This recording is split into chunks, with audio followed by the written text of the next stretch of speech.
Mastering time management, organization, prioritization, and efficiency. Strategies for productivity and overcoming overwhelm. Do you ever want more time? In today's fast-paced work environment, effective time management, organization, prioritization, and efficiency are keys to productivity and peace. And it's not about working faster. An American Psychological Association study shows that effective time management strategies can increase productivity by up to 25%. Let's tackle the 4 heavy hitters: email, meetings, tasks, and you.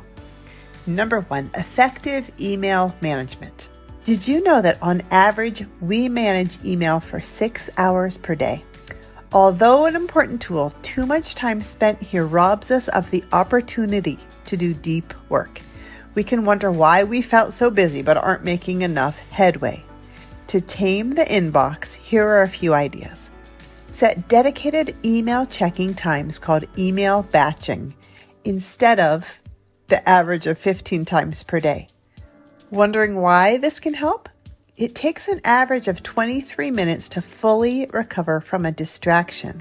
This frequent checking has us live in a state of distraction of freshly arriving emails, and we never get into the full state of flow. We have the power to be intentional about how much time email takes.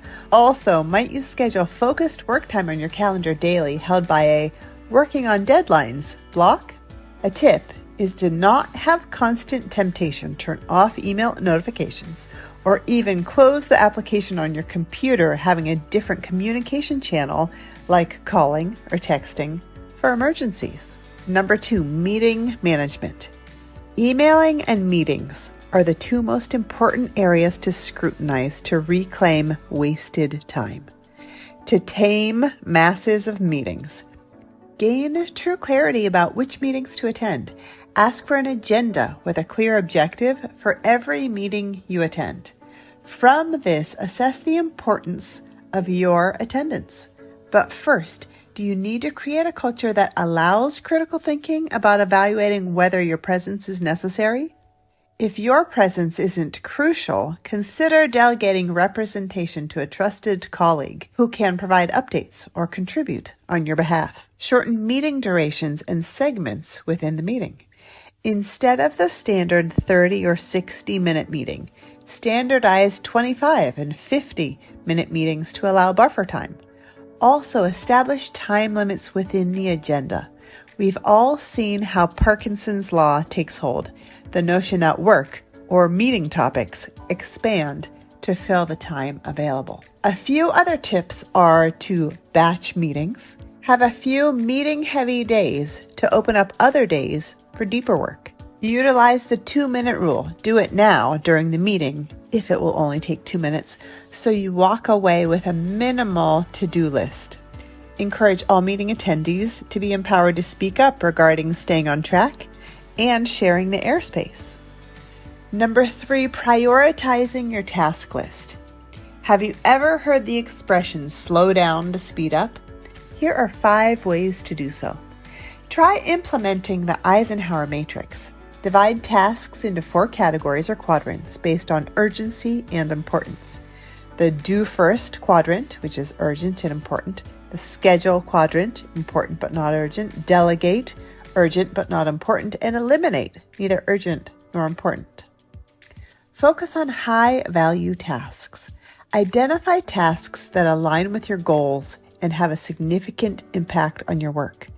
Prioritize and allocate dedicated time to tackle these high-value tasks. One of our favorite tips is to first write each task down before switching gears to do it.